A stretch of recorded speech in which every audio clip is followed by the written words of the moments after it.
जय श्री कृष्णा। राधे राधे सभी को मेरा नमस्कार और नूतन वर्ष की ढेर सारी शुभकामनाएं।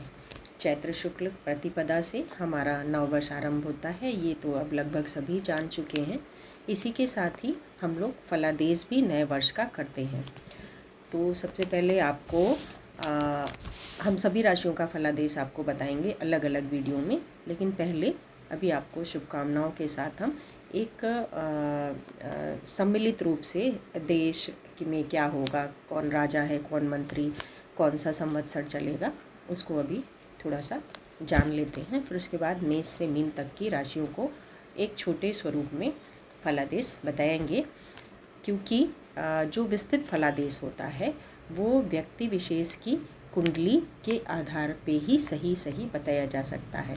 एक जो वर्ष फलादेश होता है, नया वर्ष आया तो सारी राशियों के लिए जो फलादेश बताए जाते हैं वो एक लघु रूप होता है, एक सामान्य सा फलादेश होता है कि फलानी राशि के साथ ऐसा ऐसा होगा, लेकिन व्यक्ति की कुंडली के अनुसार ही सटीक फलादेश होता है। एक जनरल तरीके से ये कभी सही भी उतर सकता है किसी के लिए, लेकिन जब सूक्ष्म रूप से हम फलादेश करेंगे तो व्यक्ति की जन्म कुंडली की आवश्यकता अवश्य होती है।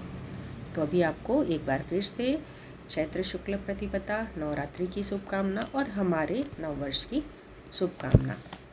इसके साथ ही ये जो हमारा संवत्सर होगा ये कालयुक्त नाम का संवत्सर होगा और 14-15 अप्रैल के आसपास से जो है इसमें सिद्धार्थ नाम के संवत्सर का प्रवेश होगा। लेकिन पूरे वर्ष भर जब हम संकल्प आदि लेते हैं पूजन अनुष्ठान में, तो उसमें कालयुक्त संवत्सर का ही नाम का प्रयोग करेंगे।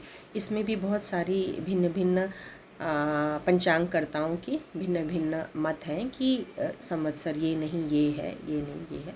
तो हमारा अपना काशी का जो पंचांग है ऋषिकेश, हम उसके हिसाब से आपको बता रहे हैं कि राजा और मंत्री दोनों ही सूर्य होंगे इस बार।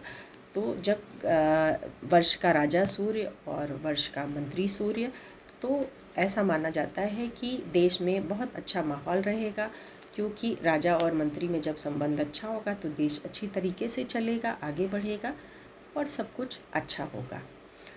अच्छा, दूसरी चीज़ और जो चीज़ें दिख रही हैं, थोड़ी संयोग बुध और राहु का दिख रहा है, तो कहीं कहीं दूसरे देशों में कुछ तूफ़ान या भूकंप इस तरीके की घटनाएं भी, भारत के आसपास नहीं, ये हो सकता है चीन, फिलीपींस, द्वीप समूह, द्वीप वाले जो देश होते हैं उन पे हो सकता है। जैसे अभी कल परसों में ही देखिए वो सुनाई दिया, कौन सा देश था, म्यांमार में भूकंप आया। ये हमारे पंचांगों में पहले से वर्णित होता है।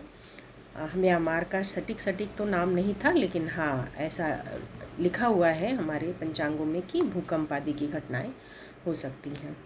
और बाकी राष्ट्र का सब अच्छा होगा, वर्षा भी अच्छी होगी इस बार, क्योंकि नव वर्ष का प्रवेश सिंह लग्न में हो रहा है।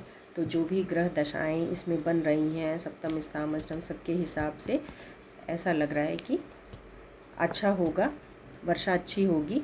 थोड़ा सा आतंकवाद और इन सब चीज़ों में थोड़ी सी वृद्धि दिख रही है, उग्रवाद, आतंकवाद, गोली मारना और बड़ी घटनाएं कुछ ऐसी भी हो सकती हैं। आतंकवादी ताकतें विश्व में भी कोई हमला कर सकती हैं, ऐसा लग रहा है देख के कि इस तरीके की चीज़ें हो सकती हैं। ये तो हमेशा ही वैसे होता रहता है, जिनको मार काट करनी है, जिनको बुराई करनी है वो करते रहते हैं, लेकिन कभी बहुत ज़्यादा बड़ी घटना हो जाती है, तो ऐसा कुछ आसार दिख रहा है।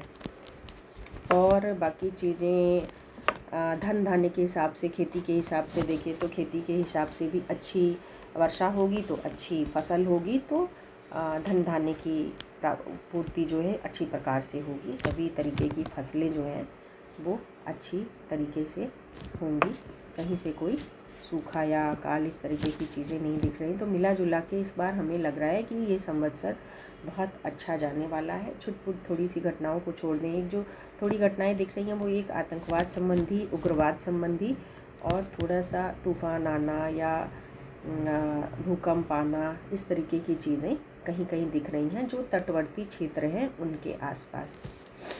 तो बाकी सब मिला जुला के सब कुछ बहुत अच्छा है। तो आप